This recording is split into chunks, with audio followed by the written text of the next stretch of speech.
And now, it's time for another Dice Tower review with Tom Vasel. Manoeuvre is from GMT Games. GMT Games is known for their very extensive war games. They've done some of the best war games in the market. People really appreciate their games, and many of their games, and I played a few of them, are very complicated, but yet very enjoyable to the war game crowd. Myself, I'm looking for something simpler. Commands and Colors Ancients, another game that GMT put out, is one I enjoy because of its simplicity and yet offers a very good historical flavor. Manoeuvre was a game that was recommended to me because it also had that light feel to it. And so I gladly gave it a try because I'm always looking for light war games. I have to say, first off, that this game is visually ugly. It really isn't that impressive. There's a bunch of boards that you can put together. You're putting 4 of these boards together, and if you just look at these boards, it's kind of just a whole blah feel. I mean, really, that's all they could do. I'm kind of disappointed in that. It's not really that good of a quality. And you know what? While the terrain does affect how you play the game, I don't see why all these boards were necessary, as they're just kind of variations on the same theme. Maybe I'm just not feeling it here. This just wasn't that impressive to me.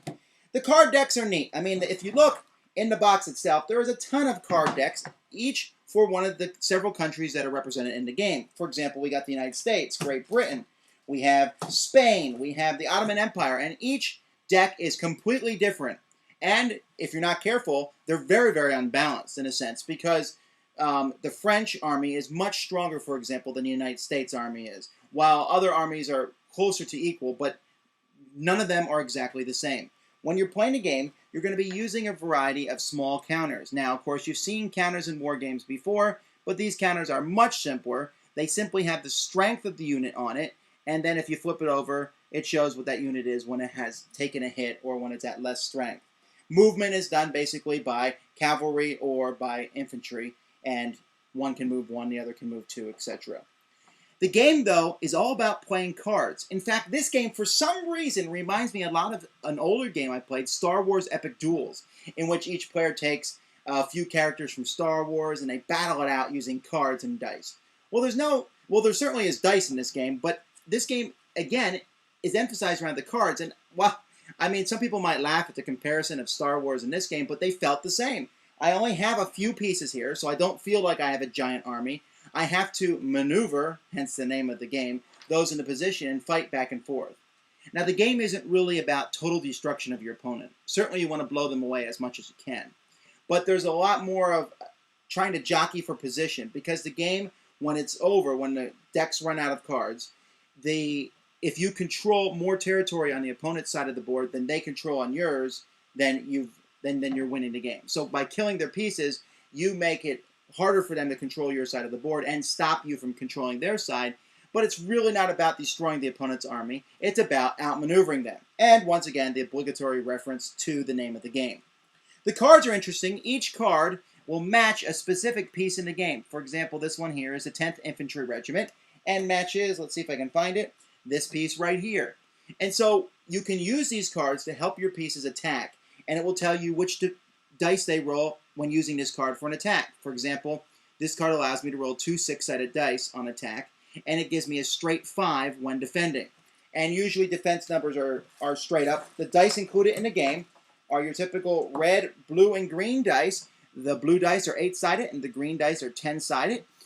Very similar to the dice actually from Fortress America from long ago. And I like having a different sided dice. It's nice to get away from the, let's use a 6-sided die for everything. However, I will say that the units that can use the 8-sided or the 10-sided can be pretty powerful units. So basically you're playing cards, moving your pieces, trying to get in a position where maybe you can have 2 pieces attack the same person, or maybe you can use some of your special cards. Each nation has different cards that maybe let them dig in, ambush the other player, artillery. Then there are leader cards which allow you to combine units together, or maybe just give a special bonus to one unit as it comes across. And like I said, this is not a game that is difficult to play. It's an easy game, but at the same time, I think that you will do much better on subsequent playings than you would do your first time. Because your first time, you're kind of learning your deck, and the box recommends that you play the British versus the French on your first time, and I learned very much how true that is. I did, and it was a very even game. And then my second game, I played the French against the United States, and it was just a total rout because while I'm sure the United States can win, man, they would have to be really lucky and led by a really experienced player. And so that's basically the gist of the game. You have a small deck of cards. You have a few armies. You are using these armies to move around the board and with your cards, roll dice to conquer the opposing player. Is luck heavily in the game? Yes, definitely, because of the dice and because of drawing the cards. And you'll have players really mad because they don't get the cards for the pieces they need, or when they finally do get the cards, they roll horribly on the dice. But at the same time, this will appeal to a lot of people, but I give it twice. 2 playings before you make up your mind about it. Because your first playing, you may come across saying, I'm really not sure about that. Because that's the way I felt after my first play. But after my second play and subsequent playings after that, I found that there was a whole lot more strategy into the game. That it wasn't about killing the other person, but it was about outmaneuvering them.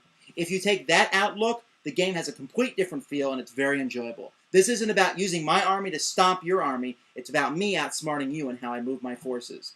And that's not a bad idea for a game. So, Maneuver. Certainly a different, more unique light war game. Maybe too light for many people's taste, but definitely high on how you move your pieces. So maybe it's closer to a game like chess in a sense. And that's not a bad thing. Thanks for joining us today.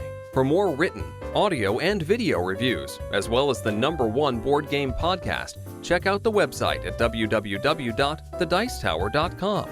Until then, this is Eric Summerer, and you've been watching The Dice Tower.